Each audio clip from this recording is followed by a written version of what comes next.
Yeah, you're welcome back to the post blog, the Africa blogging station. It's also a Pan Africa uh, blogging space.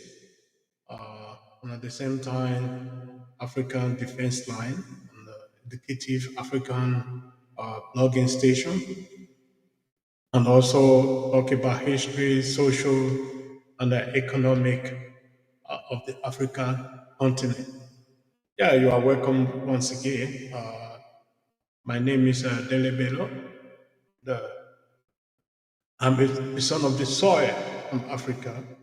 And today I'm going to be talking about the danger posed by the machineries, the foreign forces in Africa to Africa as a continent. And the second wave of slavery is going on as we are talking. We are talking right now. We can see what is really going on in Mali, where the Malian administration are changing the French colonial power to the Ragnar machineries belonging to Moscow or belonging to Russia. See, we have been fighting for freedom for more than, I can say, 70 years, and Africa is not yet to be free. But this year is an opportunity for Africa to be free. But we are misusing this opportunity. Started by the visit from South Africa president and with some other African leaders to Ukraine and to Russia. Instead of concentrating on the issue of Africa, in Africa, for example, Sudan, we have the Niger conflict, we have Chad conflict, we have Libya conflict, we have Tunisia, who is also in conflict, and now trying to be influenced by the European Union. We have so many conflicts in Africa that is unsettled, and then we are running to Ukraine and then running to Russia.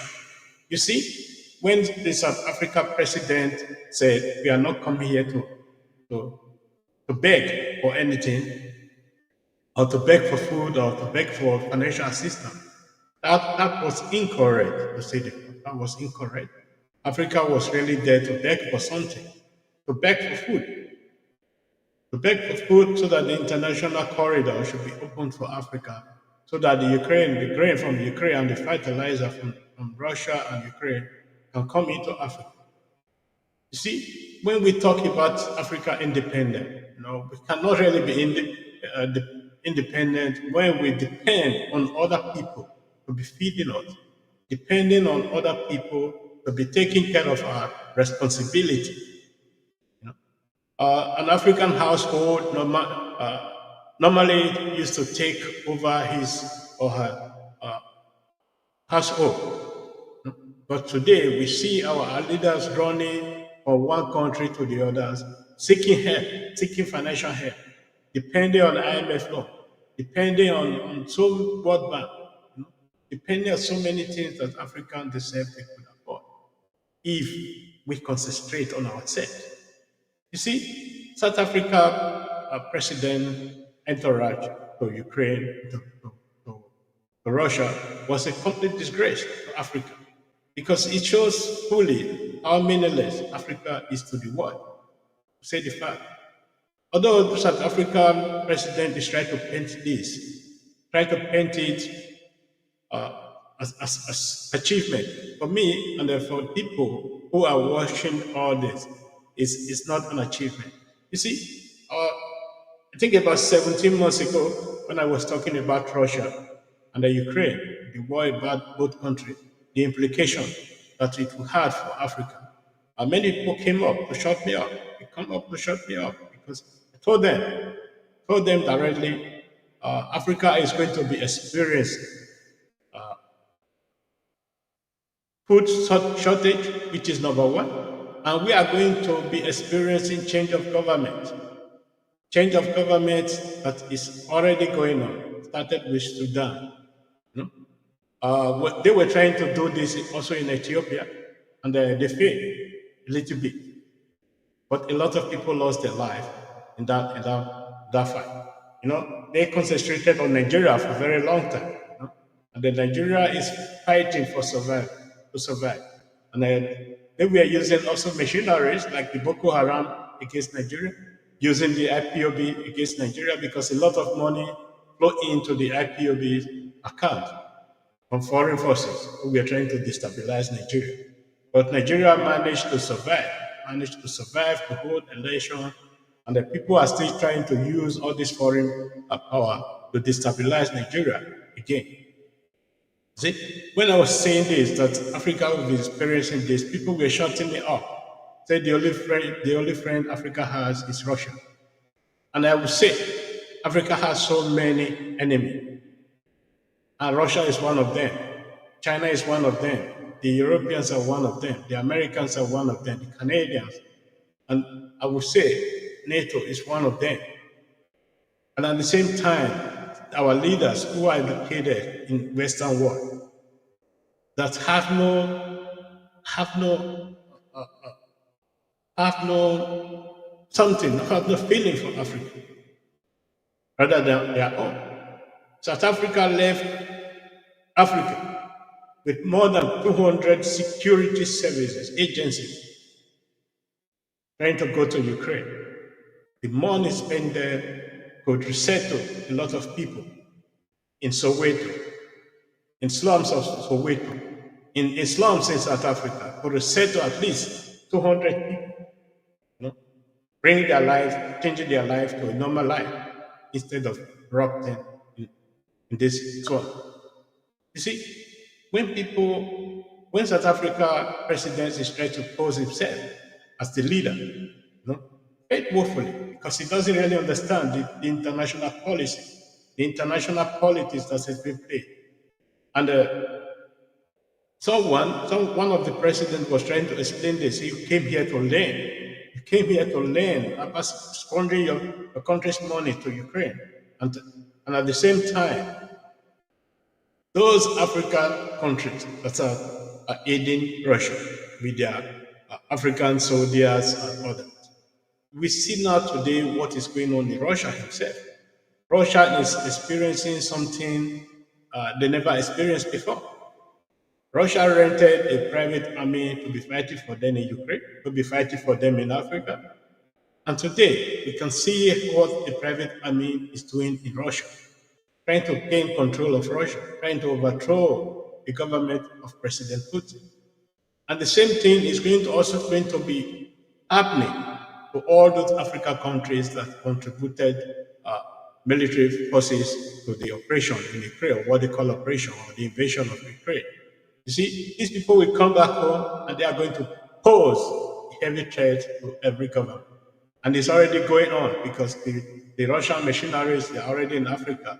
They are already in Mali, they are in Ivory Coast, they are in so many places in Africa to position themselves to take all necessary steps to protect the Russian interest in Africa. Not to protect African people, but to protect the Russian interest in Africa. Likewise, the Americans, they're doing the same thing. The French, they're doing the same thing. Now we can see the Sudan issue is taking another toll in Africa today.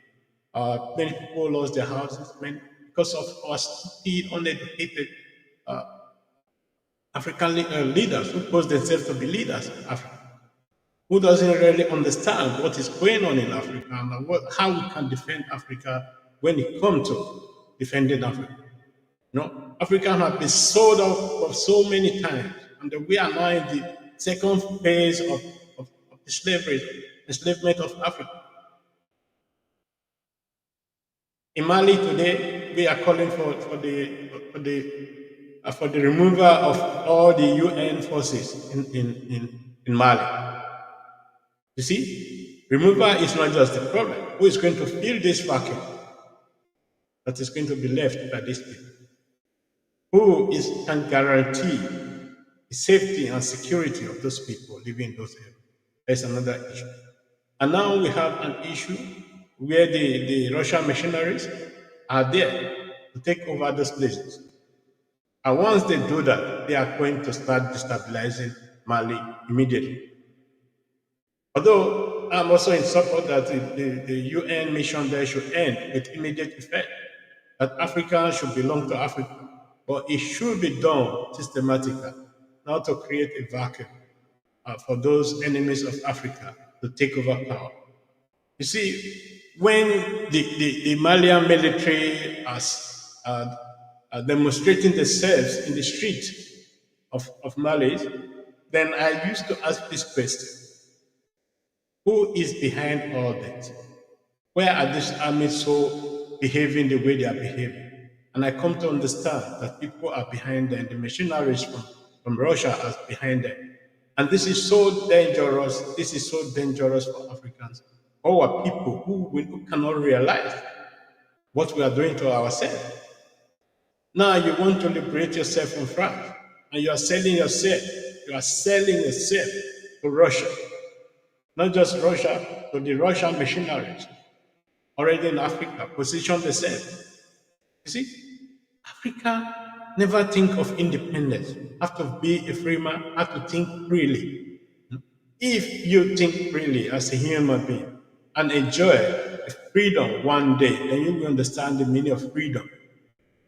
Because all we have been is not freedom, It, it's just another phase of enslavement we have been going through.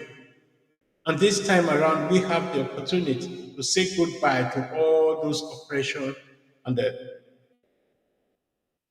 and looting. But we ourselves, we decide to be selling ourselves to other machinery, other forces that are trying to destroy Africa. Now, Sudan. What is the issue in Sudan? What was the issue in Ethiopia that is still going on today? What is the issue in Somalia that has been going on for more than 30 years? What has been the issue between Ethiopia and Eritrea? You see, there are so many conflicts in Africa we cannot resolve, and our leaders are spending a huge amount of money going to other countries who doesn't even belong to them, who doesn't even see us as a human being, trying to solve a conflict that doesn't even belong to them. And you can see how they were disrespected. When they were in Ukraine, Russia threw their massive bomb of the day, of the month, on Kiev when our leaders were there. And they went to Moscow, they were laughing. Somebody were trying to kill you in Kiev. You went to Moscow and you were laughing with that person. So the money, only the money they used to go to Kiev and Moscow could open a fertilizer factory anywhere in Africa that can start supplying Africa with fertilizer immediately, or that can at least hundreds of acres of land for grain to feed Africa. But they don't think all that too wise. African has been the problem themselves, has been the enemies themselves, because of the leaders we're having who don't think for themselves, because of the people who believe these people is our savior, and they are enslaving us, and they are telling us we doesn't have other possibility, we doesn't have any other ability. Africa is so intelligent, full of people who are ready to repair Africa. But those who are ready to do something for Africa doesn't have the chance to do something. When I look at Nigeria, for example, Nigeria has one of the most intelligent people the world can think of today. And go to South Africa, the same. But one thing about South Africa, if the white people in South Africa withdraw today, I can assure you South Africa will be going down little by little. You see, the sanction on Zimbabwe that has been going on for a very long time. People are starving and dying. You know, none of the African leaders cares about that. To say, okay, today we come in unity to remove all the sanctions imposed by the foreign forces. Nobody talk about that. Because I can remember when I was in school, we spent money spend money, donate money to free Zimbabwe, Namibia, and South Africa. Committing also people going on ground to do something for these people. But today, when their leaders come out, they feel unconcerned when the issue of an African is coming. See, I don't believe South Africa can play any leading role in Africa because South Africa doesn't have the capacity or the capability, nor Ghana, nor any of these African countries who they are pushing forward today. Kenya cannot do anything for Africa. Kenya cannot feed itself. Kenya cannot do anything for itself. Nigeria is fighting himself, corruption, and all that. Africa need to choose their destiny right now, and they need to do that with carefully. They need to do that without China. They need to do that without Russia. They need to do that without any Western world. Africa is on its own. It should be on its own. Independent Africa, independent black man. You see, we complain our people who were enslaved and sold to slavery, and their children, our great grandchildren, are not coming back home. How can they come home when there's no security for them, when there's nothing for them to come back home for? How can they fight for you when you yourself cannot fight for yourself? Because I always remember what the Christians always say: heaven help those who help themselves. If Africa cannot help itself, why is Africa crying for other people to help Africa? If Africa cannot repair their home, how can they be crying for somebody to come and repair their home for them? You see? When Africa was really 100% under slavery, we fought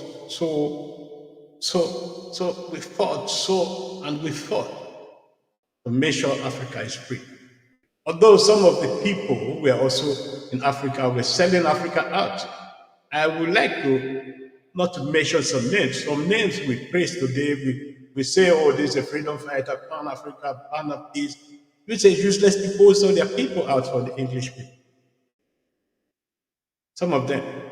And today, we praise them as hero, this and that. You know, or really they were not heroes. They were on the second slavery movement. You know? Just imagine that since ever we got independence, for example, in Nigeria, there are some languages that are completely banned in the school. The indigenous language that are banned in the schools, like the Beninese language. Now we have languages in Nigeria today that was imposed on Nigerians, like the Igbo language, like the Yoruba language, that are largely promoted. But originally, these were not Nigerian language, to say the fact. But when people come up today to say, oh, this is Yoruba, it's a language. But these people forgot their original language already. They forgot their original language, which they were speaking, like the Egba people, like there are so many, like the Eri people. They forgot their language completely. Now they call themselves Igbo, Yoruba, and all that, which are not even African. Because this was the language that was invented by the British. You see, it's not just only that. When you go to Sierra Leone, go to Liberia, go to all these places, the language they speak today is not the original languages. The original languages are just African language, which has now forgotten and replaced by a British invented language. So how can Africa move forward? Why can't we take a step backward and say, oh, let us find ourselves and rebuild ourselves? But we are building on the lies these people created for us. And it cannot survive. How can it survive when you are building on lies? Because our forefathers, they built our root on rocks, you know, and now we are building on sand. And when the wind comes, they blow the sand away, and we are left in earth. So Africa should go back to its root to find ways to settle the problems Africa is facing. So please don't underestimate anything about Africa. Africa is a great nation. It's a great continent. It's the greatest continent in the world. But there are people living in Africa who doesn't mean well for Africa. Some of the leaders doesn't mean well for Africa. Bringing foreign forces into Africa to be fighting against Africa, to be oppressing your people. Is that humanity? So thank you very much for joining me, and I will continue where I stop the next time. So don't forget to subscribe to my page, Susa page. You can find me. You can find me in YouTube. You can find me in Instagram. You can find me in TikTok. Just follow me and enjoy what I'm doing. If you support what I'm doing, please subscribe and like my video. Thank you very much. God bless. Bye bye.